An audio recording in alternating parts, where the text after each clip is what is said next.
Al Gore definitely knows that I am the most important denier in the world, you know. Nevertheless, we met at noon during the closed session of Well, and we spent 2 hours talking quite normally and friendly. Nevertheless, I am a denier, even if I dislike that term. I don't think that there is any global warming. I don't see the statistical data for that. I don't believe in the results of the IPCC.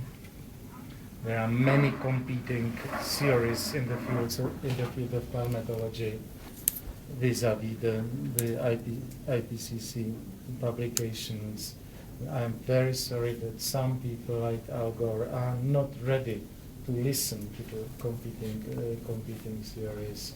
I do listen to them, and some of you may know that a year and a half ago at the UN climate conference in New York City, in the official speech at the UN conference, I suggested to create a parallel alternative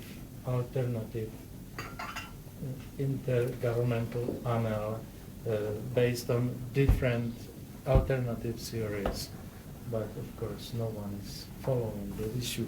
For some of you, you may know that I published a book which was originally called in the Czech Republic Blue Not Green Planet. The English version is entitled Blue Planet in Green Shackles, and the subtitle of the book is What is Endangered? Question: Climate or freedom? And my answer in this book: climate is okay, freedom is really endangered, and I suppose the National Review would understand that position. Actually, there are different views there. Yeah. So this book is in Czech language, English, German, Dutch, Polish, Russian, Bulgarian. French? Not in French, it will be hopefully in June or something like that. Italian version will be in March. Turkish, of course not. Turkish doesn't exist. Arabic version will be hopefully in June, but the Italian version will be launched on the 16th of March in Milano. By the way, this is just my position on global warming. Excuse me, freedom. Which freedom is in danger? Yours, our moderators.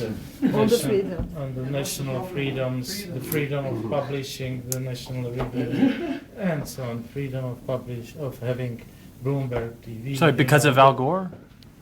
More or less, but he's just the one part of the whole So story. Al Gore is challenging our freedom.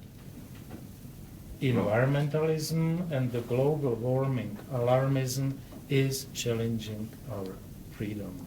Al Gore is an important person in this movement. Yeah. So. I'm Reinhard Schlieker, German television, ZDF. Maybe one question, building on the grounds of the other one about climate change. Maybe you could try to get a compromise by saying, well, maybe the climate changes because we really don't know. Maybe it gets warmer, or maybe it gets colder, whatever. Just saying, maybe since we don't know, we should compromise on, okay, I admit it gets warmer, and you admit that we can't do anything about it.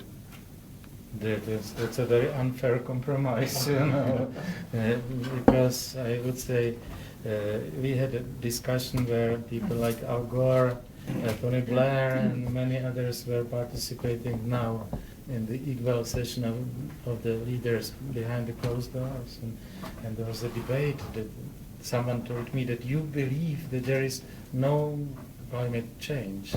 I said, no, it's a wrong term. Yeah. If you can believe in climate change, but you know that there is no climate change.